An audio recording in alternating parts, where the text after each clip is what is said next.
Live kitchen అంటారు కదా, అంటే అక్కడ పాడాలి, ఇక్కడ రాయాలి, ఇక్కడ పాడాలి. సో ఈయన రోజు 15 మంది సింగర్లు ఆల్మోస్ట్ ఆ రోజు ఇంటికి వెళ్ళేటప్పటికి 3:30 అయింది సార్. 3:34 అయింది సార్. నిన్ను 3:30కి పంపించిన, మేము పొద్దున్నే వెళ్ళాము.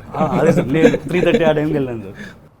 అంటే సార్ ట్యూన్ అంటే వస్తుంది అన్న, అదే ఇప్పుడు రాసి వస్తుంది సార్, సింగర్స్ వచ్చేసారు కదా సార్ అంటే 2 minutes అన్న.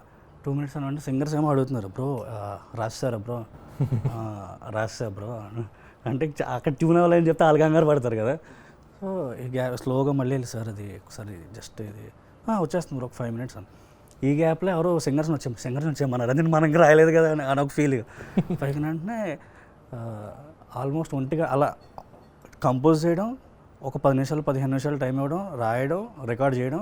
సార్ ఇంకా అవ్వలేదు సార్, ఎన్ని లైన్స్ అయ్యాను, ఒక 3 ఇంకొక లైన్ రాసే ఫస్ట్ 4 అందరికీ నచ్చాలి, మళ్ళీ అందరికీ నచ్చాలి. అయిన తర్వాత అందులో సార్ ఇది ఎంత హెవీ ఉండాలి అంటున్నారు. ఎంత హెవీ ఉండాలి సార్ అంటే నువ్వు రాసింది చెప్పు అన్నారు. చెప్పాను, ఇది 2 అనుకో, నాకు 25 కావాలి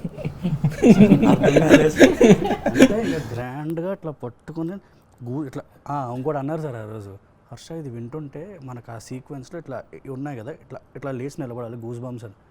సార్ అంటే అర్థం కాలేదు సార్, మీరు ఇచ్చిన టైం అంటే ఎంత టైం ఉంది సార్ అంటే 10-15 minutes తీసుకోవాలా రాసాను.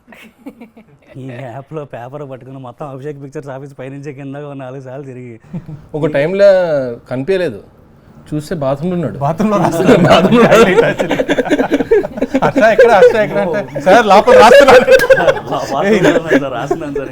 ఇలా ఎవరు రాయలేదు హర్ష.